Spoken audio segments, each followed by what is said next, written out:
comic books, movies, TV, and more. Nerds are everywhere. It's time to assemble! It's Nerds United. Hello and welcome to a brand new Nerds United, a Jittery Monkey podcast available at jitterymonkey.com on your favorite podcast apps and on a rare occasion, YouTube. Someday we'll have enough subscribers that we can actually own the domain youtube.com/Nerds United. It's not today, but maybe with your help, it can be soon. So head on over to YouTube, search us out. We're the only Nerds United with a superhero monkey, the Jittery Monkey theme. And click subscribe and help us get to that magic number that YouTube has predetermined. So I'm your host, Greg Mahochko. This cat over here, being awesome as he is the one and only co-host of the year, Mike Luther. Hello, Mike. Hello. How are you, sir? I'm doing good. I had my mom over earlier today when we talked about, me and you, we talked about recording a podcast together, but it didn't work out. But there's a shed in the back of my yard. Well, I live in an apartment or a townhouse, and it's been there for a while. Actually, I've been here, over 3 years now, I think, or coming on 3 years, something like that. You were still in Belleville at the beginning of the pandemic. So it was either June or July that I moved here. Okay. In 2020. So it's been a while, but there was a shed out back, and it took a while to realize that this shed, I guess, belonged to this townhouse, because everybody has one around. And mine, for the longest time, like 2 years at least, was filled with trash and all kinds of stuff. Anyway, got all that trash out of there, and then today, Mom came by and we power washed the inside of it. So now I can actually use it, and I put some of my, because it's getting colder out here, I put some of my, I put the bird bath in there, and I put one of the bird feeders and my grill in there, and then once it gets really cold, I'm going to put my solo stove in there. So it was an exciting day, because I'm old, and power washing is exciting, apparently. I don't know what's more informing, I suppose, that you have a bird bath or a bird feeder. Oh, dude, you didn't know about that? Oh, dude, I am totally into the bird stuff, man. Here's the thing. I have 2 bird feeders. Mm-hmm. One, I could talk about this for a while. I don't think people want to hear this, to be honest with you. So I'll make a short version. We need a different podcast for that one. One is a squirrel-proof bird feeder, because squirrels were getting to it. Those are impossible. They don't exist. This one works. I mean, it works a lot better than I thought it was going to. But then the other bird feeder, look, if the squirrels get to it, they get to it. No problem. All right. I do. Yeah. For Father's Day, I want to say 2 years ago, I got the bird bath. I got a little fountain in the bird bath, because apparently, like, moving water attracts birds. And then, so I had just filled up one bird feeder, the ones that squirrels can go on. It's been empty for a while. So I put that in the shed, and then the squirrel-proof bird feeder I had just filled up, so that's out there. Once that gets done, once they eat all that, which sometimes it doesn't take too long, then I'm going to put that away. And then, like I said, this is exciting for me, not exciting for anybody else. I get it. I am going to put out what are called suet feeders. Those are more for wintertime. It's basically fat and like berries and stuff like that, but it's like a cube. Huh. And you put those out there, and so they'll eat those during the winter time. But yeah, so it's cool. I get honestly, like, not really anything unique, but I'll have a ton of them. Like, especially like springtime and stuff. I will have easily 20 sparrows around the feeder, and I'll get squirrel. Like I said, I'll go with squirrels there too. I've gotten cardinals. There's a cardinal, male and female cardinal, that visit. Turtle doves. I'll get. Finches. What else? Sparrows are honestly the main ones, but that's super common around here. So yeah. Anyway, I had no idea, Mike. I've learned something new. Oh yeah. Do you want to start up a new podcast that's just yourself, and it's like Mike likes bird stuff? Bird talk. Bird. Talking for the birds. This podcast is for the birds. Well done, sir. Do you know about the app? The Merlin Bird ID app? No, wait, the what is called? It's called Merlin. So it's a smart, on your smartphone. Okay. You download the app, and so Garrett and my wife are out. He's at a camp or a scouts camp out this weekend, and he chose her to go. But when I went with him back in the spring, took this, and we're walking through the woods, and it records sound and it identifies the birds based on the calls. I literally just looked up. You said Merlin Bird ID. Is that what it is? Okay, I just installed it. It's fun.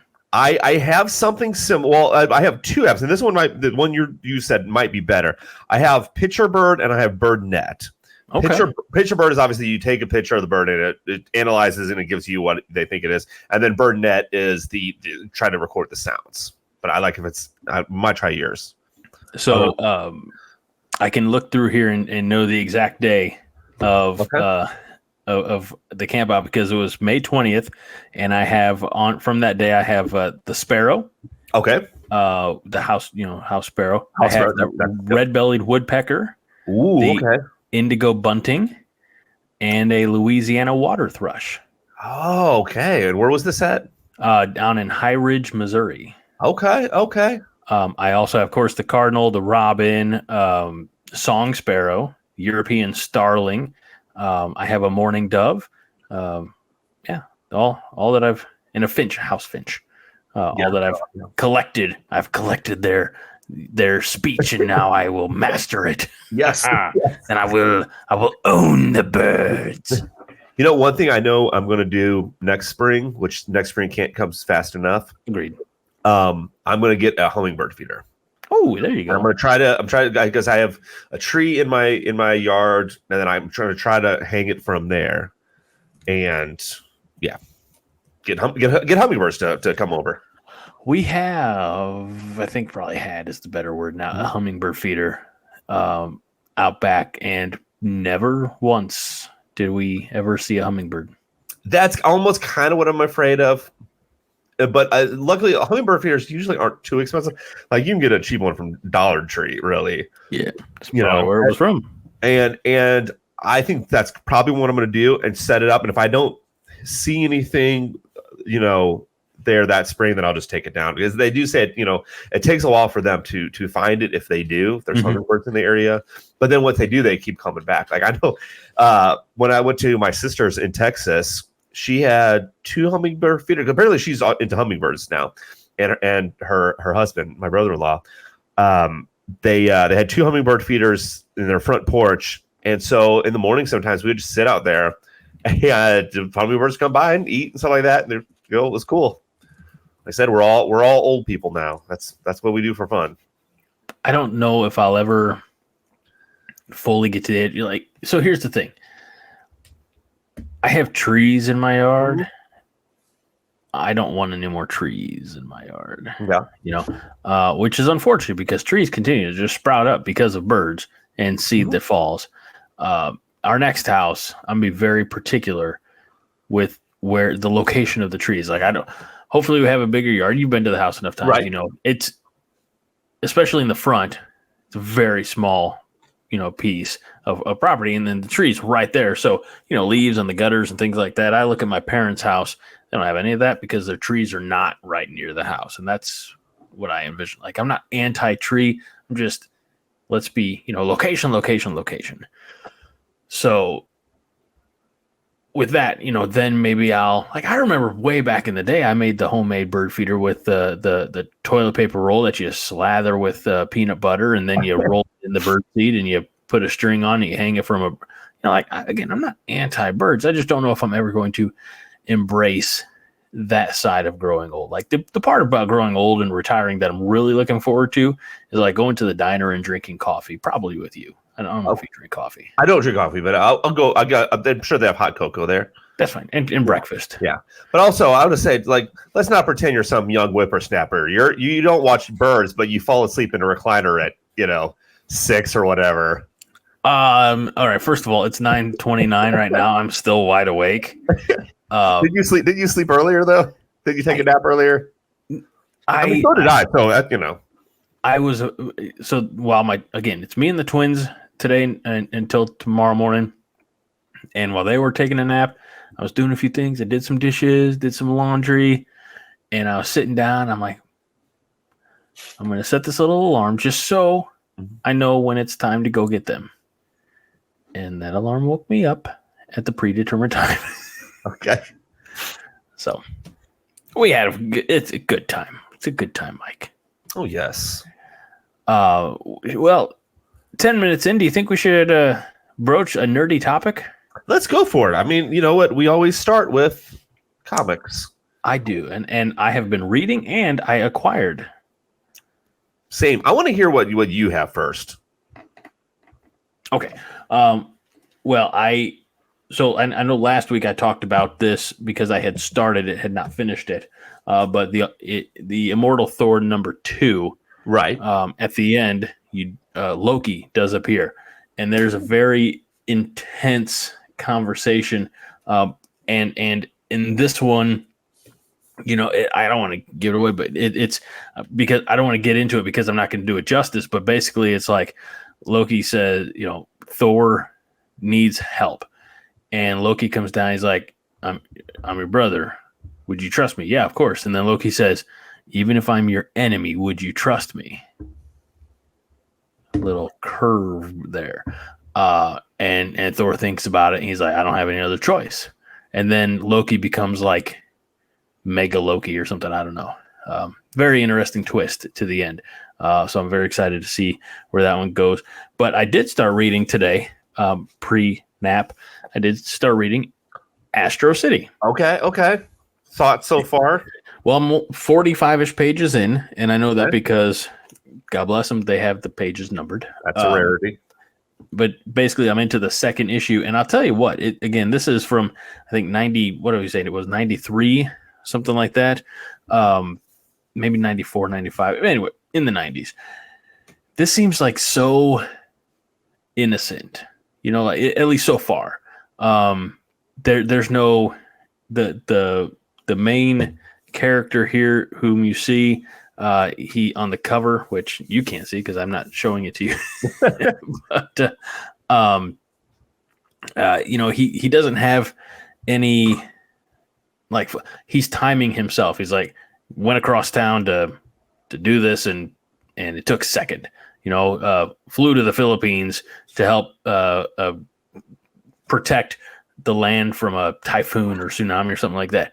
Took 37 seconds. Like, he's timing himself. He says, swung by and helped the orange furball, a cat, out of a tree, slowed down for 2 seconds so that the little girl could see me and know it was me and not be scared, things like that. He's like, I shouldn't have done that because there was an explosion across town, So he's trying so hard to be everywhere and everything. Also in the setting of a superhero team. So it's, again, a lot of similarities to, some of the characters. You look at him, and again, Alex Ross did do the covers across the series. So very, very familiar, but even just, again, the makeup of the superhero team, there's him who's very Superman-esque. There's Cleopatra, who automatically, you think of Wonder Woman. They have a speedster, they have like 7 heroes.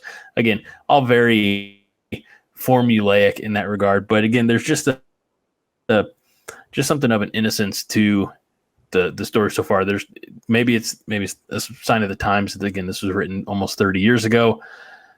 Doesn't have any of that like Watchmen edge to it. So for that, it's actually very refreshing. It sounds really cool. And just the little description there. That's probably going to be one that I'm going to have to borrow, of course. Please do. Yes. So is that all you've read and bought? I mean, that's a lot. That's all I've read. I did buy. Actually, I had ordered because I missed the window originally. Okay.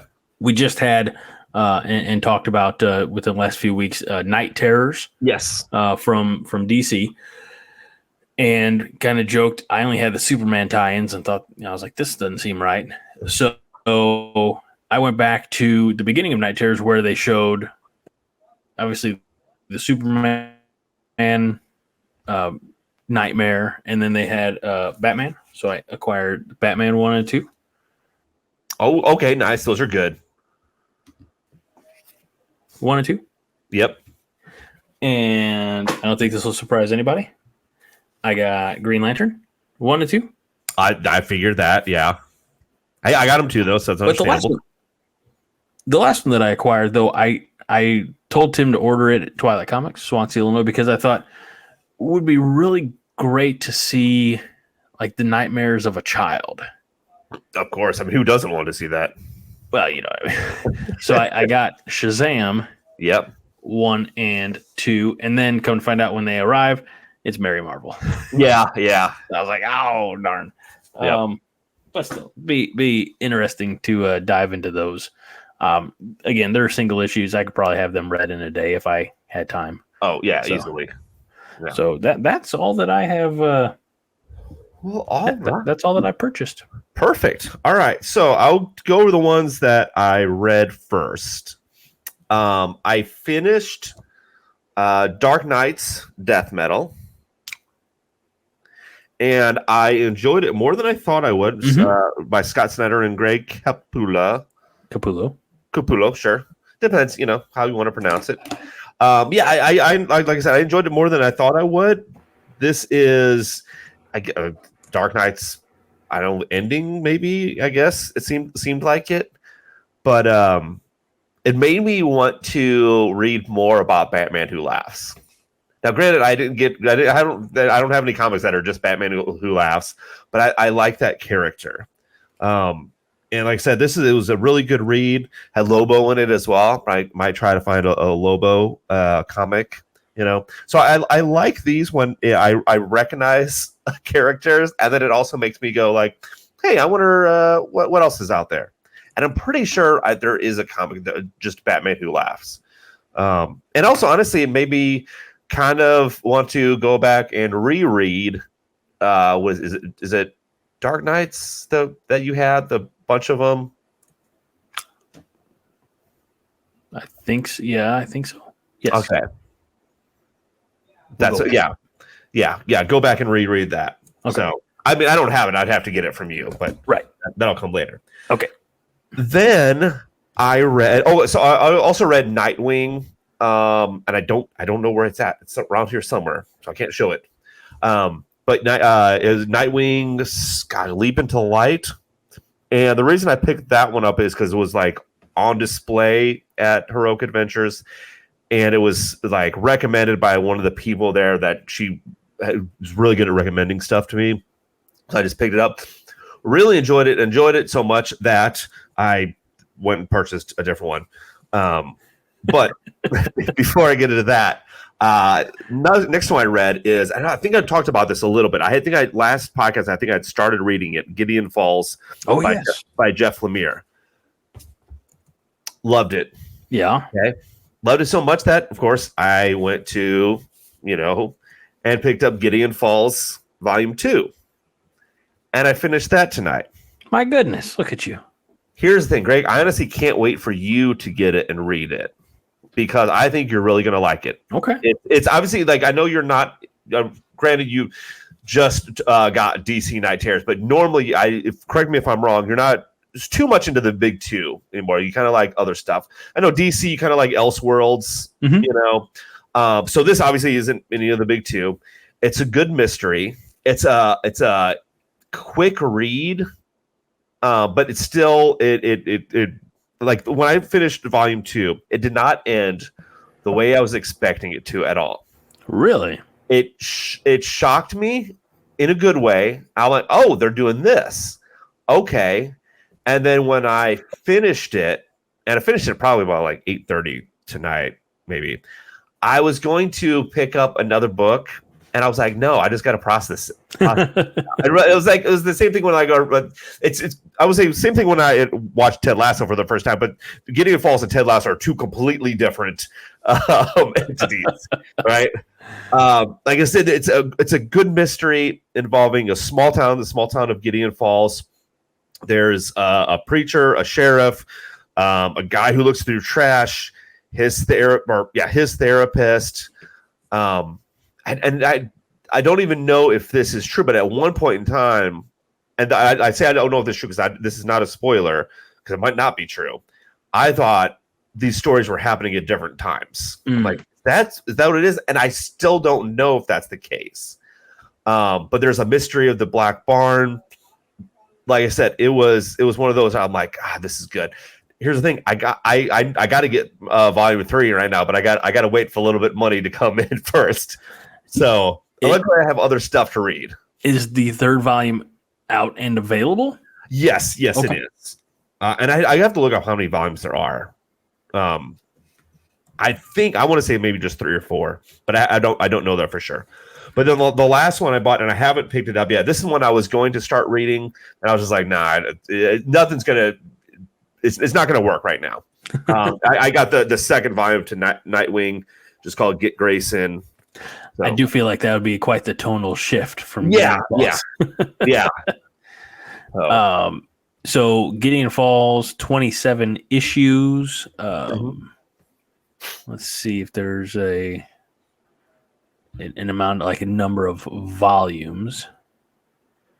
Release date. All right, so trade paperback volume 1, 2, 3. There is a 4th one. Okay.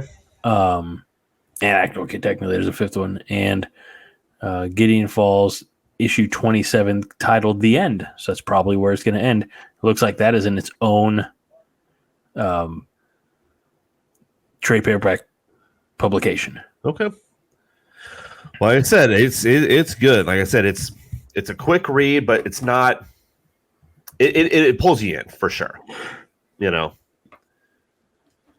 Yeah, what I like about it is it looks like it actually stayed on schedule. You know, the release date debuted in March of 2018, and you know, a year later, it was through 11 issues. Let's see, they did miss September of 2018. Can't believe them. They missed March of 2019. Missed September again in March. So, I mean, otherwise very regular on the and that's what I like on the ongoings. I don't like big gaps in my ongoing series. Yeah, I'm the same way. Oh, also I was thinking about this, and I think I know your answer, but do you prefer knowing that it's whatever story is a set story, however many issues, 10 issues, 20, whatever, or do you just like it ongoing? I'm getting to the point where give me a finite number of issues. Yeah, I'm the same way. Yeah, absolutely. I'm you know, it's honestly it's why I pulled back from The Walking Dead however many years ago. I was like, this thing's gonna go on forever. Yeah. You know, and it's for different reasons. It's why I stopped watching Supernatural. We've clowned on Supernatural quite a bit because it went 18 freaking seasons. Yep. Which was at least 10 too many. Sorry for all the Supernatural fans out there. I'm over here watching Smallville. I'm in season 8. It's fine. But here's the thing, it's set amount of seasons, right? You know, yeah, I'm the same way. I like knowing that it's a set amount. Like when I got introduced to DC Night Terrors, I was told like it's already ended. It was 2 months. You know, here's the number, because then you can tell yourself like, okay, I know how many comic books I'm going to get, or maybe like if somebody's like, hey, this is a really good run, it's 100 issues, I'm probably just going to be like, I'm not even going to get into it. Right. It's the same with TV shows. Like if something's 6 seasons and I've never seen it before, probably not going to get into it because I'm like, I didn't want to dedicate that much time to it. I mean, this is going to be maybe the worst, I guess, in comparison, but The Office. Yeah, like I tried 3 times before The Office finally clicked with me, and somebody had to tell me, like, they said you have to get past the first season. And they're right, but I hate that though. Yeah, but they are right. That's you know what, I've heard the same thing about Parks and Rec, and I've never been able to get into it. Some clips I found are hilarious, but it's the same thing. People go like, "Oh, you have to get past the first season." I'm like, I just don't want to. there's stuff I can watch. So for comparison's sake, I'm pulling up Lock and Key. Okay. Just try to see how many issues there are. And in the number of issues, the original run, 37. The Golden Age run, which you picked up, or which you got most recently, 8. So you're talking 45 issues. Right, yeah. Easy. So easy peasy. Easy. Now I don't want to say I stumbled across it. Genuine curiosity took me to a mini series on Netflix that I ended up actually watching all in one day. Okay, do tell. 4 issues in this or 4 episodes in this. I had a very peripheral understanding of who these players were, but I sat down earlier this week and watched broke it up 2 episodes before, 2 episodes after. Beckham. Wait, what? Beckham, about David Beckham. Okay. The English footballer who married Posh Spice. And I'll tell you what, it was fascinating. You find out, he's a young kid from, his dad was a Manchester United fan and really just wanted his boy to play for Man U. And he signed with them when he's like 12 or 13. And kind of like what we, learn in Ted Lasso about Roy Kent, when he's like, I went and played for Sunderland, and that became his life. That's what happened with Beckham, with David Beckham. And then he was debuting in Premier League, football at age 17 and scoring his first goal. And all this was in like the 90s. And then, he's just growing, his spotlight's growing, the pressure's growing. He has a chance meeting with, the Spice Girls and exchange numbers with Posh. And then they hit it off, and everybody's like two polar, like 2 very magnetic individuals. They'll never make it. And they're still married today, like 26 years later with 3 kids. You find out, that he played at Man U. He got signed over to basically, again, those of us who watch Ted Lasso, like his contract got acquired by Real Madrid. He played there. He played in France. He played in Italy. He played in the United States, but his most famous, I think, run was with Manchester United in the late 90s and early aughts. And it was, I'll tell you what, and now he just cooks. Like they said, he's like, I come out here from 8 a.m. till 11 o'clock at night, and I'm just out in my little tent cooking things and, just grilling and smoking meats. And it's a very fantastic story. I'm so glad that I got sucked into it. Okay, interesting. I might check that out. The only thing I knew about David Beckham is that he played soccer or football. I don't know what they call it. He's a footballer. He's a footballer, and he was married to Posh Spice. That's all I knew. Yeah, the same. Yeah. But I think because of Ted Lasso, because of like Welcome to Wrexham, right? Yeah, and Wrexham picked up a win. I think today, 3-0, 3-2, something. Anyway, nice. So because of these, like I find myself getting pulled into that world a little bit, and that's fine. Broaden my horizons. I'm just going to be an old man who watches football all the time. And different versions of football too. Apparently, that's right. I watched some football today. Other American football. Nebraska didn't play it, did they? They did not. Okay, I thought they had a bye week. They did, and the Steelers have a bye week tomorrow. So this is a chance for me to watch other people be in misery. Okay. Who does Nebraska play next week? I know they play on the 21st. They are at home against Northwestern. That's right. Are they predicted to win? I think so. Okay. I'm gonna check that line right now. So, what time is the game on? That's a night game. I think it's a day game. Day, okay. Doesn't matter. I don't think I can watch it, but it looks like Nebraska's favored by 12.5 points. Okay. With the over/under being set at 52.5 points. Okay. All right. So yeah, We might just have to make some time to have you over to the house and watch some football. I was thinking about that, but also that same day is UFC pay-per-view, which I wasn't going to originally get.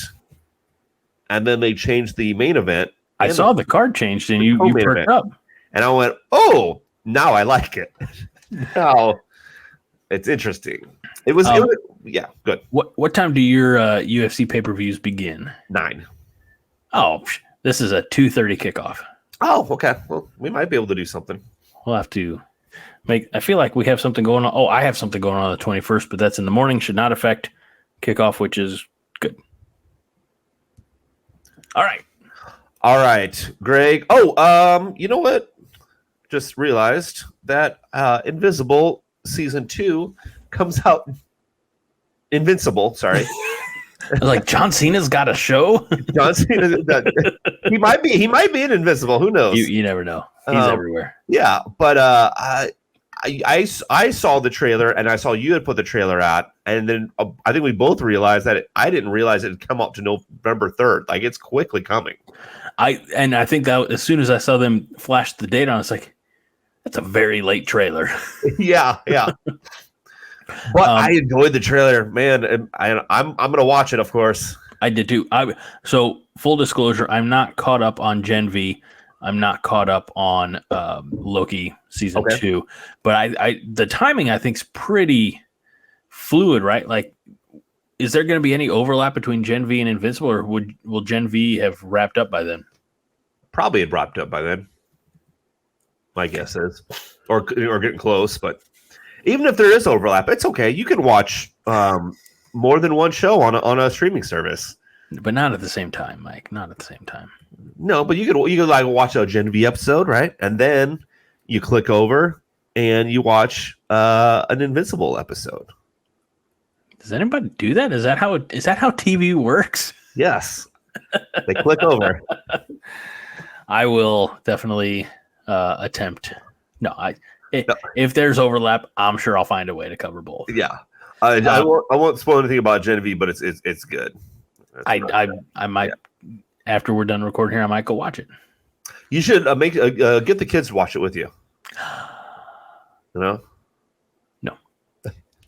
I was watching because again I forgot about these shows. I was rewatching Shooter. Okay. With Mark Wahlberg. Yeah. On Paramount Plus. Okay. I don't know why. I've seen it several times. Same. It's fantastic. I feel like I really do enjoy that movie for whatever reason. And Kate Mara is underrated as an actress, I think. Agreed. Yeah. Say what you want about that Fan Four Stick movie. Wasn't her fault. No, exactly. Yeah. She didn't write it. No, she didn't write it. She didn't direct it. She didn't. Yeah. She just was cast as Sue Storm. She did her best she could. But her in Shooter is boy howdy. I agree. By the way, you know what I think? I was thinking about this when I mentioned having your kids watch The Boys. What would happen if just you do this as a joke? I mean, I don't actually do it, but it'd be funny if you did. So your wife comes home, right? And the kids they're like asleep in, the bassinet or whatever they sleep in. They're probably bigger than that. Beds. But you got to have them down. Here's the thing. You got to have a scene set up to where you're on the couch, they're sleeping downstairs, and on the TV screen is the ending to Halloween or something. Oh God. To where she thinks you just sat up watching the scary movies, or even get a stack of DVDs that are Nightmare on Elm Street, whatever, The only problem with that, I don't have any of those DVDs. I know, that's what I figured, but somebody's gotta have some. But you're right. Yeah, having something on that would be grossly inappropriate for them. Yeah. That's something she would do. Oh, just kidding. You know what? Speaking of, I don't know if it's appropriate or not, but there's a Goosebumps TV series. Real? Oh, okay. I know there was there just a movie or two, right, with Jack Black a little bit ago? Okay. Now, I know I talked to you, messaged you about this, and I said, "Are you a Goosebumps fan?" And you said, "I read a couple of the books when I was younger." Right? I think that's what you said. Yeah. In fact, I'm going to pull up the book that I remember the most. Okay. I'm. Here's the thing. I was a huge Goosebumps fan Goosebumps book fan when I was younger. Went to Barnes and Nobles or Books a Million, stuff like that. Whatever it was when I was younger. I got tons of them, right? And then I was, grew up and grew out of it. And then, so there's, in the 90s, there was a Goosebumps TV show, right? And did you found it? No, I'm trying to remember the Goosebumps TV show. Like, was it like, Are You Afraid of the Dark? So there it was, Are You Afraid of the Dark? That's a different thing, though. Okay. I think the Goosebumps so Goosebumps books were, I want to say maybe middle school, maybe younger type of age. I think they say like 9 to 14, and I think the Are You Afraid of the Dark, I think was old, aimed for older. Okay. In the 90s, I never watched the Goosebumps TV show because it started in 95, so I'd have been 14 around that age. Yeah. Then so I'm not watching that. I actually didn't start watching it till after Nolan was born, I believe, because he also got into Goosebumps, mainly because I gave him my books. And then he saw the TV show, and it's funny. So the TV show is super cheesy, right? Very campy. But it's funny. I'm pulling up some of the pictures of the old TV show. I'm like, it looks familiar. Yeah. It used to be on Netflix. It was on Netflix for a while, I think. Okay. I don't think it's on any streaming service right now, but it's one of those that it just comes and goes. But anyway, so they had the 90s TV show, and then in 2015, I'm guessing, they had the Jack Black movie. Okay. I'm guessing that. And they had that. They had Goosebumps and the Goosebumps 2 Haunted Halloween, which I have not seen, and it's not on any streaming service that I can find, and I'm not going to pay for it because I heard it's bad. But then you fast forward to 2023, and they have a Goosebumps TV series reboot. And I saw the trailer for it, and I'm like, I don't know what this is going to be, because the 90s TV show was more of a direct adaptation of the books. Okay. And it was one-off series, right? So first, it's usually a lot of times they did it in 2 parts, but it'd be the Haunted Mask Part 1, the Haunted Mask Part 2. And then a different cast would be Welcome to Horrorland Part 1 and 2, right? So they're all one-offs. And obviously the Jack Black one it's not a direct adaptation, but they're using some of the monsters. It's, I would say, almost like an homage to it, if that makes sense. Mm-hmm. So I wasn't sure what this one was going to do. And by the looks of the trailer, I looked at the trailer, I'm like, well, the only thing that I can recognize is I recognize the camera from Say Cheese and Die. I recognize Slappy from Night of the Living Dummy. And that's about it. Gotcha. And I think there's a shot of worms. So I'm like, maybe it's Go Eat Worms, whatever. And then they have 5 episodes out because it released yesterday. And I'm like, oh, let me look at the titles. And the titles are, I can't remember. The titles are Say Cheese and Die, Go Eat Worms, the Haunted Mask. So I'm like, oh, maybe these are just like updated retellings of it. I'm like, yeah, that's cool, Not really. No. Here's what it is. And if people like this, that's fine. But it's essentially, they took like your typical CW teenage drama TV show. Think Riverdale, Teen Wolf, which, by the way, I've never seen an episode of either one of those, but I know exactly what it is. Right. So take that, because it's like the 5 episodes, it's a continuing story. It's not one-offs. So take that and then just throw in some Goosebumps props. Oh, God. Like the first episode in Say Cheese and Die, and sorry if this is a spoiler, they do have the camera in there that tells that you take a picture and it shows the future. But if you take it out, it doesn't change anything. Huh. For the Haunted Mask one, in the book, the Haunted Mask, first of all, in the book and in the 90s TV show, they find the haunted mask in a mask shop. It's Halloween time, and I forget exactly, but I think the girls walk in, and all of a sudden, it's one of those, like in the 80s and 90s, shops just appeared magically. That was kind of one of the things. Okay. And so she finds whatever, and of course she puts it on and she scares people, and then she can't take it off. In this, they're at a party, and it calls to her from the basement. Like it was like, Isabella, come down, Isabella. Great. Yeah, and so she comes out, and by the way, in it's not even the right mask. It starts off in a white porcelain mask, and she puts on.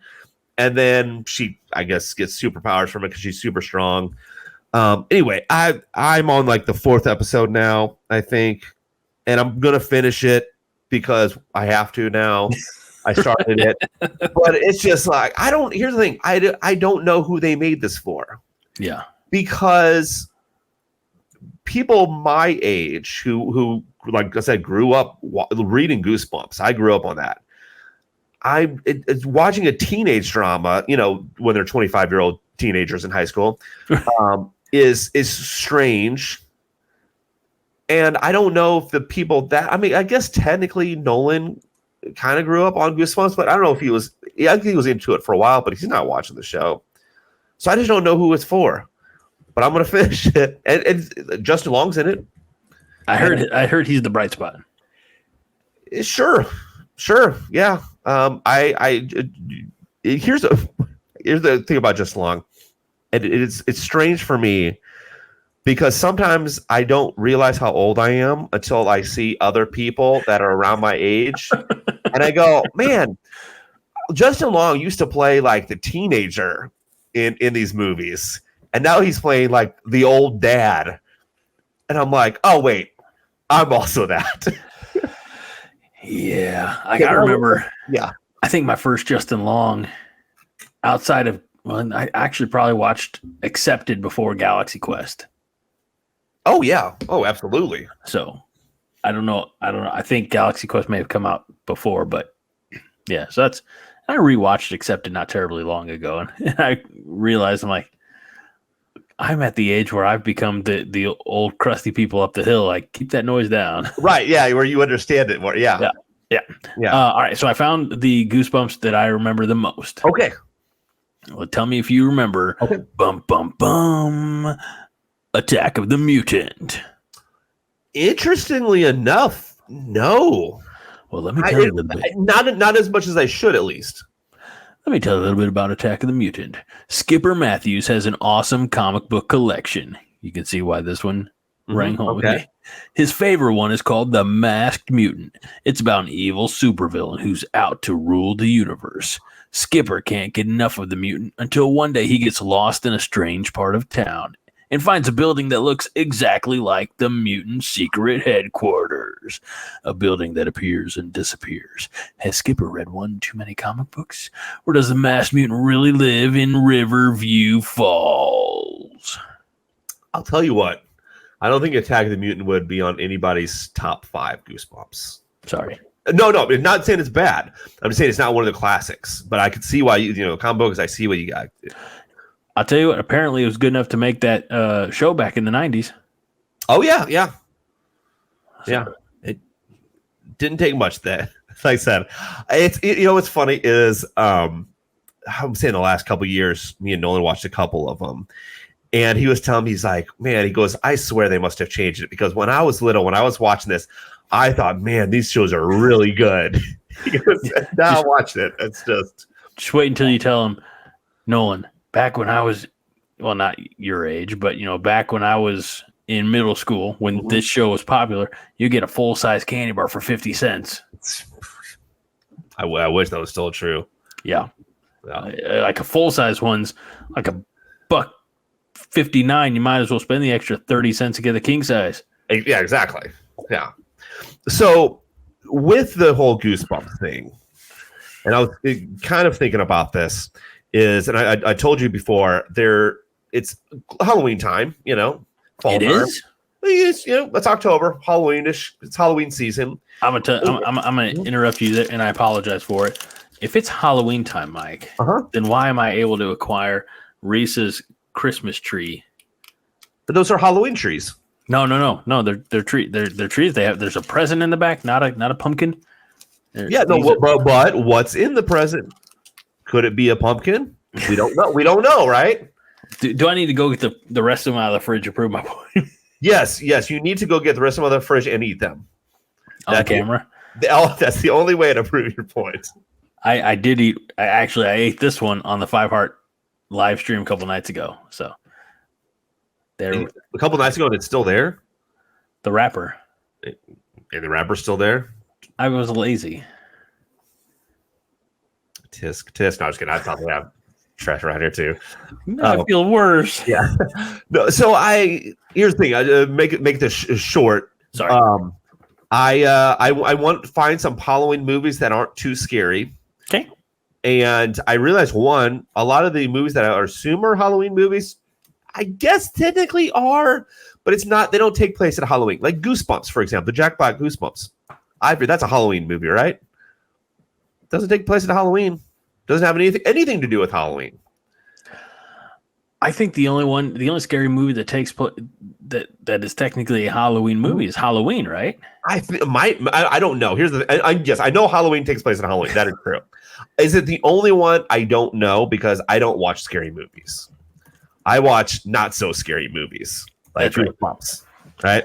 Hocus Pocus, apparently. Okay, Hocus Pocus, yes. Trick or Treat. Okay. By the way, I Googled movies that take place on Halloween. Okay. Casper, if you recall, at the end of Casper, there is the Halloween dance at the house. By the way, Casper's good. I like Casper. At least from a long time ago, I remember it.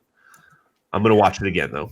All right, so Halloween, Halloween 2, Hubie Halloween, Halloween Restaurant. I don't know. Okay. Halloween. But pause. Hubie Halloween on Netflix, actually not that bad. It's an Adam Sandler one. Not saying it's great, but I'm saying like background watching, not bad. Trick or Treat. Okay, never heard of it. By the way, if you've heard any of these, tell me about them. Tell me if you like them. Tell me if you would recommend them.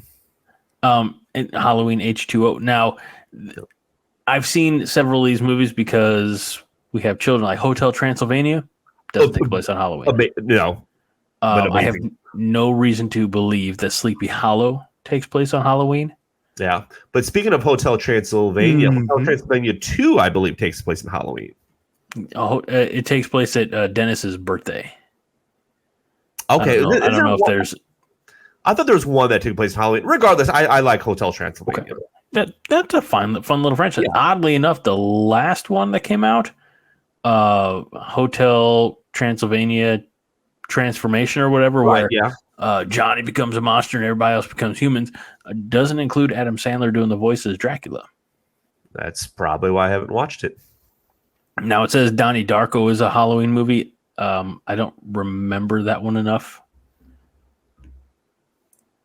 Have you seen Donnie Darko? I have seen it, and I liked it more than I thought I would like it. But I think it was the last time I watched it was about 90s when it came out. I don't know, 2000. I think I saw it in 2004, and the only reason I have that year in mind is I was in Nebraska. This is before I was living with Josh and company, best friend of the show, Josh. Sorry. Yes. And it was after I was living on my own. I had a roommate. It was a coworker of mine, and I remember watching it at our place there, but that's the only time I watched it. Nothing wrong with it, just didn't resonate with me. Yeah, understandable. I don't know if Beetlejuice takes place at Halloween. I don't recall. I don't know, but I know they're making Beetlejuice 2. They are. Nightmare on Elm Street, I don't believe takes place at Halloween. Go ahead. No, I was thinking Nightmare Before Christmas. I don't think that one, because that one takes place at Christmas, right? But he lives in Halloween Town. Sure. So I guess Halloween's all the time. And so that's one of those that you can watch either Christmas or Halloween. I tried watching it this week with the kids, and none of the kids were having Nightmare Before Christmas. I assume so, yeah. The Shining. I've never seen The Shining. Me neither. Don't judge me. Josh is judging me. And Twitches, which I believe is a Disney Channel original movie that I'll give that one the benefit of that's probably takes place at Halloween. So I again, to our point, there's so many movies out there that are horror or classified as a scary type of movie, but so few of them, I think, honestly take place around Halloween. Yeah. And here's a couple that I had thought of. I haven't seen these necessarily, but you haven't mentioned yet. Frankenweenie. Okay. I don't know if that takes place during Halloween. The Great Pumpkin from Charlie Brown, which I have watched recently, and boy, oh boy, is that a snore fest. Come on now. It is. I'm sorry. He got a rock. It's 30 minutes long, which you would feel like, oh, that's fine. It felt like it was an hour at least, and I just couldn't get into it. I'll tell you what's worse is the Thanksgiving one. But okay. Years back, I bought the 3-pack DVDs that had the Great Pumpkin, and I think there was another one, like another Halloween one on that disc. The other disc was Thanksgiving and like it's Election Day, Charlie Brown. And then there's the one that's beloved, which is Charlie Brown Christmas, and then there's another Charlie Brown Christmas on that disc as well. So yeah. But most of these are on Apple now, so yes, that's where I watched it, Apple. Here's one that I wish I could find on a streaming service, and that's Ernest Scared Stupid. Oh. And here's the thing. When that came out, I was actually scared of it. I didn't like it. I remember. I think you know that because you and best friend of the show Josh were commenting about the MIAC. I have seen it. Again, similar. It's been a number of years. Honestly, I was probably like 14 or 15. Right, exactly. Yeah. Same. Yeah. I was fun with the trolls. Yeah. Mm-hmm. But I would want to go back and watch that. And then there's Muppets Haunted Mansion. Oh, there's several Haunted Mansions. There's the Eddie Murphy Haunted Mansion. There's the new Haunted Mansion. And there's the Muppets Haunted Mansion. And actually on Disney Plus, I had started watching the Muppets Haunted Mansion. And the only other one I could think of is Paranormal. Or Paranorman, I think it is. Sorry. Paranorman. Yeah. Yeah, I mean, we talked about Casper. Yes. Yeah. This time of year, there's a lot of renewed interest in Hocus Pocus. Yeah. Yeah. I don't get it. I don't think the movie's that great. My wife actually spent, for the last farmer's market thing she was doing for her crocheting, she spent like a week or change, week and change, something like that, making the characters. Mm-hmm. She's like, oh, I'm sure these will sell because it's the end of September and October and blah, blah. Not a single one sold. Really? Not a single one sold. Wow. And part of me was just like, what's going on with your lights there, Mike? I think I think the one up here is going to be going out pretty soon. It's odd that we're talking about this. It's awesome. I'm gonna have to get a new bulb here. I hope this. Hold on, I'm gonna try something. I'm just gonna try hitting it. I don't know if that's gonna do anything. The Sanderson sisters are not happy with Mike right now. Jesus. Mike's gonna be sitting in dark. I'm going to be. Hold on, gosh. This is where I'm gonna pause the recording. Oh no, just keep talking. Okay, I'm gonna keep talking. He says. Yeah. So none of those sold. They're all. By the way, if you want. If you, the listener, want some Sanderson sisters and the zombie boyfriend, I think his name is Billy. I don't know. Let me know in the comments or somewhere on social media. For a price, I will happily ship those and a collection of other stuffed animals, critters, creations to you, just to get them out of my house. So there's that. As far as other, now. Beetlejuice, which I think we talked about before. I Googled not scary horror movies and movies like Ghostbusters came up. I don't know if I consider that a horror movie. I always thought it was more of a comedy, but that's not a horror. All right, well, fine. I appreciate. What about Shaun of the Dead? Oh, all right. I feel like Shaun of the Dead could be a little bit blend of both. I would say, yeah. Shaun of the Dead is a comedy horror, I would say. Okay. Zombieland? Comedy horror, yeah. Okay. Yeah. Young Frankenstein. Horror comedy.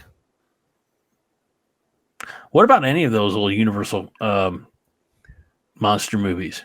I think those will all be horror. And by the way, I actually looked up. I tried to find some of those. I think some of them are on Peacock, but it's not like the good one. Last year, the good one. Yeah, last year the good ones were on there. Maybe as we get closer, we'll start getting some of the other ones out there. Yeah. And then, so I feel like this one, being under the not scary horror movies, is I don't know. I don't know if I buy it. First of all, I don't know if I buy this list because it has like the Silence of the Lambs, right? Cabin in the Woods. I think Cabin in the Woods is kind of scary, right? Yeah. But it also has Get Out. Did you ever see Get Out, Mike? That's the Jordan Peele one, right? Yes. Yes. There were parts of that were, I don't want to say terrifying, but they were very unnerving. Oh yes, yeah, absolutely. Like being trapped in your own mind and having, basically having somebody else is like memories and thoughts put into you and being just the vehicle with somebody else driving. That again, not all aspects of this list that I pulled up 10 minutes before we started rolling sound are accurate. What about The Corpse Bride? Never saw it. So if you've never seen that, but you've seen have you ever seen Frankenweenie? No. So there's a theory out there that, because they're all Tim Burton movies. Okay. Those two and Nightmare Before Christmas. Okay. And there's a theory that in Frankenweenie is about a boy whose dog dies, and he Frankensteins him, patches him back together, brings him back to life. And you see, and I think maybe there's even as far as similarities as the child's name might be Victor, something like that, but very similar features, facial features, etc., to the main protagonist in The Corpse Bride, who has a dead dog in the movie, because it's half the movie or more is spent in the undead world. You see the dog traipsing around, and then the theory continues that went on to be Jack Skellington and the ghost dog in Nightmare Before Christmas. Okay. The only hiccup with that theory, my opinion, which I'm telling you the theory and debunking in the same breath, Good. is that Frankenweenie is set in like the 50s or 60s, like post World War II type of era. Based on my recollection, and I may be wrong on this, I've been wrong before, Corpse Bride is more like Victorian England. So like the two eras don't necessarily align. But now it's a waste of time. Well, I'm sorry. But again, if you're out there and you have a counter theory or tell me that I'm wrong, let us know in the comments, because that's a great place to start fights on the internet. Yeah. Or love. Or basically to tell people that they're stupid. Yeah. And I think you probably mentioned this. Comment what your best not scary movie is, and I'll try to watch it, but I'll probably forget. And Christmas time will be here in no time. But Greg, can I make an apology? Sure. I accept. Okay. I've been thinking a lot of these scary movies are not necessarily Halloween movies because they don't take place at Halloween. Which is what you mentioned that, yes. And in privately in our chats, we joked like, oh, just like how Die Hard's not a Christmas movie. Yeah, right. But Die Hard takes place at Christmas, Mike. Oh, you're right. Now it was cinematically released in theaters in July, so maybe. And I think I will say this that all. I'm trying to see both sides, which is more than I've done before. Bruce Willis has said it's not a Christmas movie. Do you remember what he said after that? Skip it a bop. Or he didn't say that, or yippee-ki-yay. He said it's not a Christmas movie. He's putting an end to the debate. He's like, it's a Bruce Willis movie. Yep. Okay, moving on. No, I don't know what to say to that. Yeah, cool. But no, you're right there. So Like, it's strange to think that Jack Black Goosebumps, Die Hard is more of a Christmas movie than Jack Black Goosebumps, which I think is the official title, is of a Nobody Halloween. will tell you different. You know? And you're right. Jack Black Goosebumps did come out in 2015. I don't know. Do you feel happy with yourself about being right on that, or? Yes. I'm pulling up as quick as I can to try By the to. way, I love the fact that you don't actually look at the camera. So anytime I do something, it just makes me laugh because you don't see it. I'm doing research, man. I'm researching on the fly as we go here.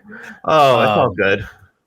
Let's see. I just want to know if there's anything in here about on Halloween the animals or the stories come alive.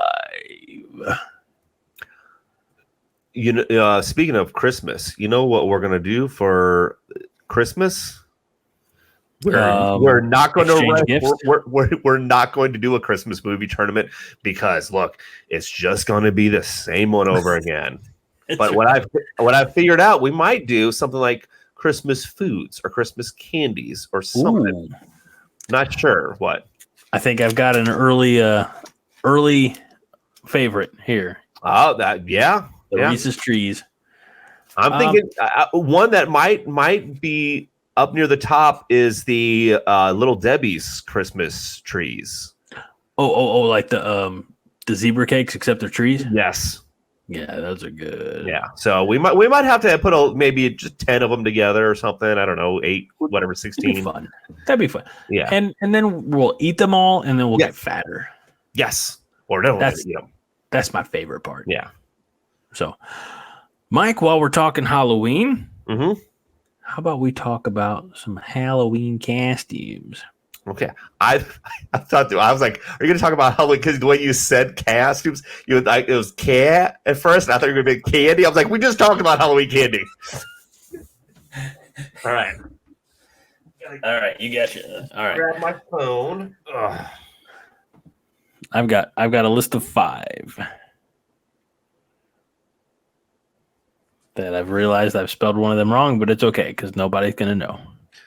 Nope, they will not. So yeah, we're blind ranking Halloween costumes. Costume. I don't know why I said it like that. I don't know why I say a lot of things. And also, we and Greg talked about this before we started rolling, and none of ours are like slutty, blah, blah, blah. But if you want to add that word in, it makes all funnier, just so you know. Yeah. Do you want to go first or second?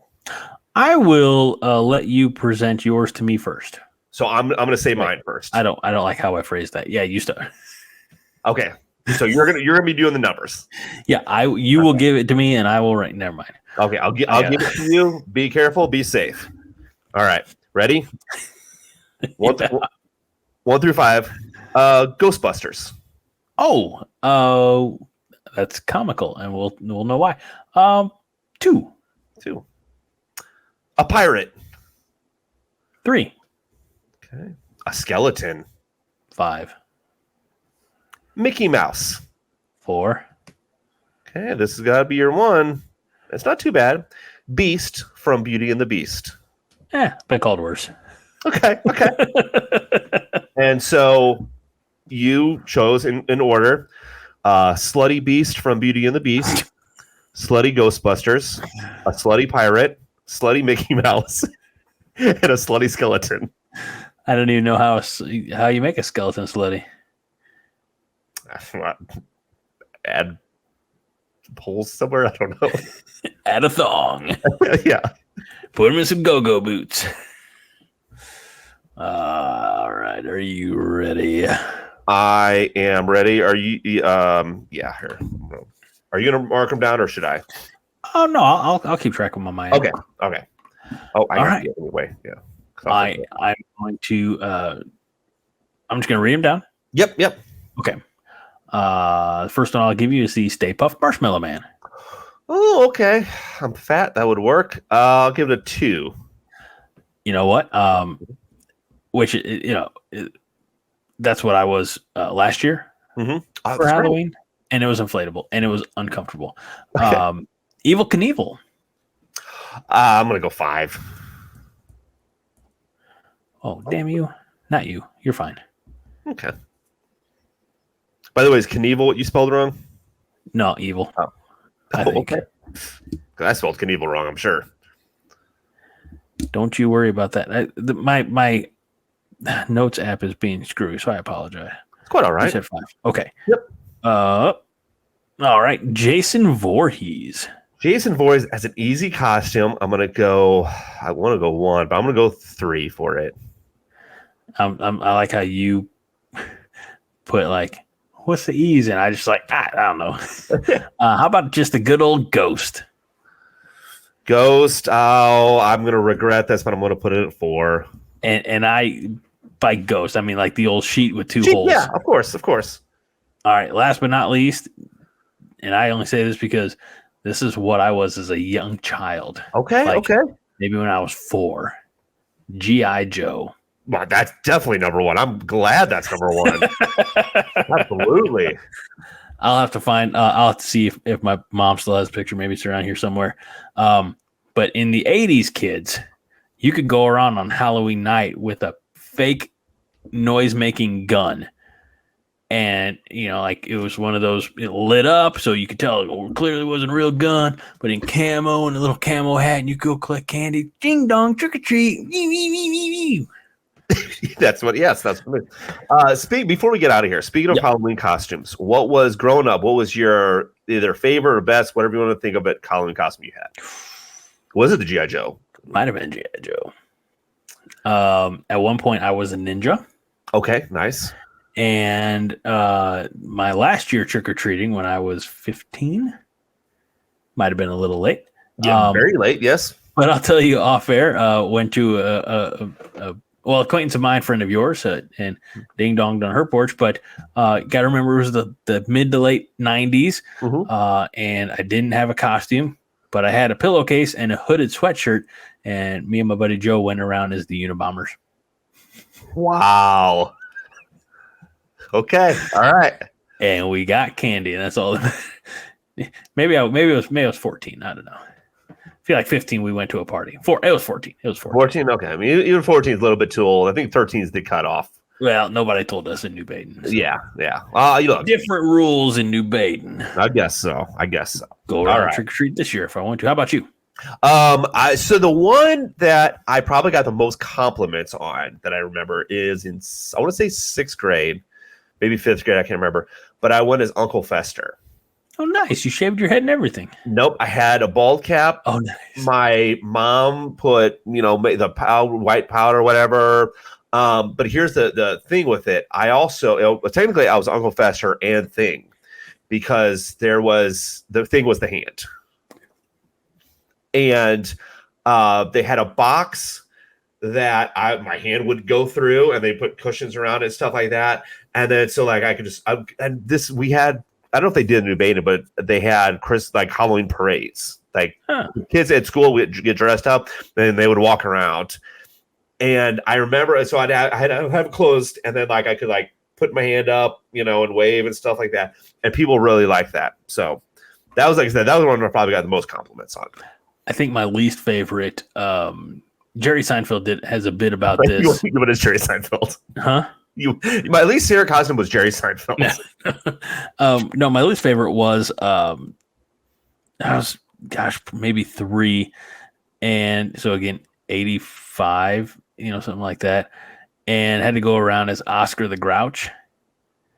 Okay, but had those that plastic mask. Right, the little elastic thing that just hurt around the eyes. I just remember that, and that was not pleasant. No, I do have to. I don't necessarily have a worse costume, because I do have to say, my aunt, my mom would put together costumes. I never had store-bought costume. Oh, ever. Okay. Never. It was always they would get the material for it. I don't know how they did it.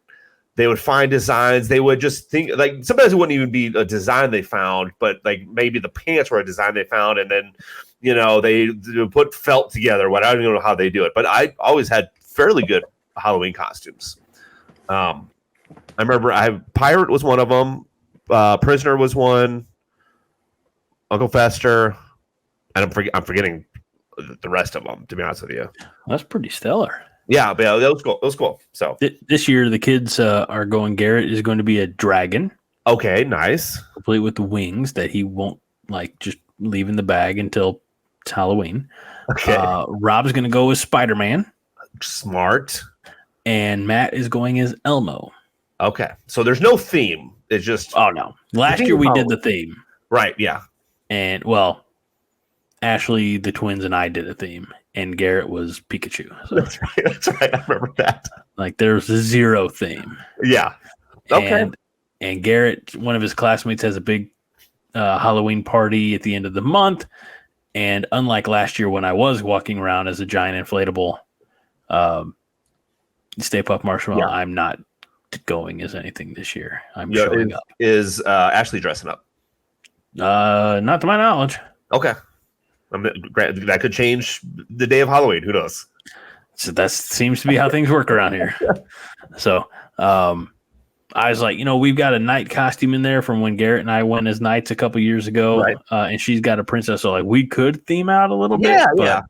But I'd be really excited if she put on her officer costume and I went as the jailer, the jailbird. I'd be all right with that. That costume was boy howdy, I'll tell you what. Would you rather her put the officer costume on and then just stay home? Yes. Okay. Yeah. With or without handcuffs, I don't care. Yeah. It's Beggars fine. can't be choosers. No, definitely can't. I don't think you could have summed it up any better there, my friend. Okay. On that note, Let's get on out of here, Mike. I appreciate you greatly, sir. And next week, what are we gonna blind rank? I believe Halloween candy. Sweet. Should we do that? Yes. Okay. I can't wait to have candy corn number 1. Yeah, you know what? I don't know if you're one of those people that trash candy corn, but I got 3 bags of it in my house right now. I like candy corn. Like It's because it's pure sugar. Like you gotta do it in smaller quantities, but it's fine. Yeah. Get a little back candy corn. First of all, there's so many other bad candies. Don't get me started on those carnival peanuts. Mike and Ike's, what about those? Good and Plenty's, those are trash. See, now I would have thought that you would have liked the Mike and Ike's because you're in there. If It's a little bit of Mike in every box. It was called Mike's, sure. The Mike's part is probably good. The Ike's part, hello, Garbage. garbage, straight trash. Maybe we'll do that'd be fun. No, we'll blind rank some candy next week. I'm excited for it. Yeah. Mike, it's always great catching up with you, sir. Thank you so much. Get that light fixed if you haven't already. I did, yeah. I switched it out. Oh, you did? Yeah. That was fast. I thought the thing. There you go, folks. I just thought quickly. Luckily, I knew where my light bulbs were. So that's awesome, man. Yeah. I'm proud of you. Adulting. We can do it too.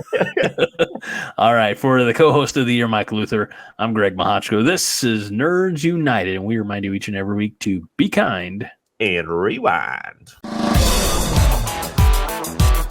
This is a production of the Jittery Monkey Podcast Network. For more jittery shenanigans, go to jitterymonkey.com.